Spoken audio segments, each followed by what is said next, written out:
আচ্ছা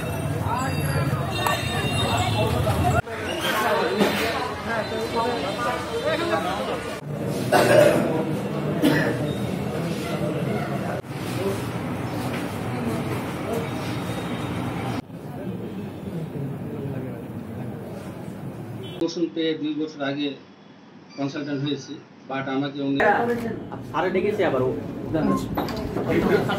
আর আজকে জিজ্ঞাসা করি সকালে যে স্যার ওকে দিব তো বলছে যে না, বাট আমাকে উনি মানে আমার যে ভূমিকা বা যেভাবে আমাকে সম্মান দেওয়া উচিত উনি প্রতিনিয়ত দেয় না।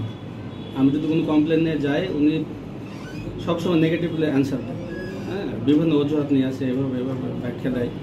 হ্যাঁ, আব্দুল সামাদকে ডেকে বলে যে সামাদ দেখো তো বিষয়টা, প্রতিনিয়ত আমাকে এভাবে মানে আমি যে কমপ্লেনগুলো নিয়ে যাই এভাবে বলে যে সামাদ দেখো তো তুমি।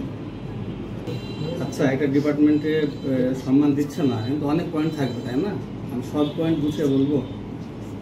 আমার নামে কোনো চেম্বার নাই। হ্যাঁ, নেম প্লেট যদি দেখতে যান দেখবেন যে আমার নেম প্লেট নাই। আমি যদি মাঝে মাঝে প্রসঙ্গ তুলি কোনো রেসপন্স নাই। কেউ বলে ব্যক্তিগতভাবে কিনতে হবে, কেউ বলে এভাবে লাগাতে হবে, এটা ওকে ফাইন। আমার গেটে কেউ নাই। হ্যাঁ, আমার গেটে যে একজন থাকবে রুগী ঢুকাবে বের করবে কেউ নাই। আমার স্টাফ 2 জন, আর যে মেডিকেল অফিসার যে নাসু আপা ওনার স্টাফ 5 জন, 4 থেকে 5 জন। হ্যাঁ, আমার গেটে কেউ নাই। আমি যখন বলি গেটে কেন নাই, বলে কি তোমার 2 জন বসে কি করছে? আমি বলি স্যার 2 জন দিয়ে যদি কাজ হয় তো 5 জন কেন? তো যে যুক্তি আমি দিই কোনোটাই এসে শোনে না। আমি প্রমোশন পেয়েছি 2 বছর হয়ে যাচ্ছে, কোনো কিছু শুনে না। শেষ পর্যন্ত বলে আমার দেখো তো বিষয়টা।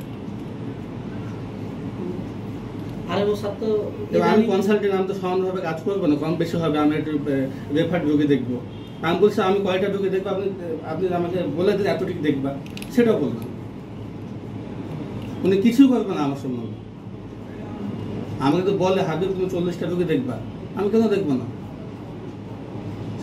সে সেটাও বলবে না, কিছু বলবে না। সে নন স্পেসিফিক ভাবে আমাকে রেখে দিচ্ছে। সে না আমার রুমে আসে, তো আমার রুমে আসার সে কমপ্লেন করে যে তাকে রুগী দেওয়া হচ্ছে। আমি বলছি কেন? আমি তো বলেই দিলাম যে তোমাকে যে কয়টা রুগী লাগবে তুমি যে কয়টা করতে চাও সে কটাই করবে।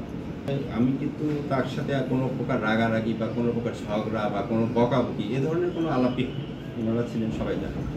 আমি তাকে সুন্দর করে বুঝিয়ে বলছি যে তোমার সমস্যার সমাধান হয়ে গেছে, তুমি তোমার রুমে যাও, তোমার প্রয়োজনীয় ইনস্ট্রাকশন দেওয়া আছে। সে কিছুতেই শুনতে চায় না। পরে আমি লাস্টে যখন দেখলাম যে এটা সম্ভব হচ্ছে না, তখন আমি আরও মমতাকে দায়িত্ব দিলাম যে তুমি ওর ব্যাপারটা দেখো এবং তার ব্যাপারটা সমাধান করে দাও। এবং এখানেই কথাটা শেষ হয়ে যাইতে পারত, কিন্তু সে আসলে অন্য মানসিকতা ছিল কিনা আমি জানি না। আমার সামনে ল্যাপটপ রাখা ছিল, সে তো মানে উইদিন সেকেন্ডস, মানে কোনো প্রকার সময় দেয়নি, সে ল্যাপটপটা নিয়ে টেবিলের উপরে বাড়ি দিয়ে ভেঙে ফেলার চেষ্টা করে এবং ল্যাপটপ দিয়ে শেষে আমাকে আঘাতের চেষ্টা করে। যাই হোক, আমরা তাকে নিবৃত্ত করি। আমরা জানি তার আসলে ভিতরে কি সমস্যা আমি বলতে পারবো না।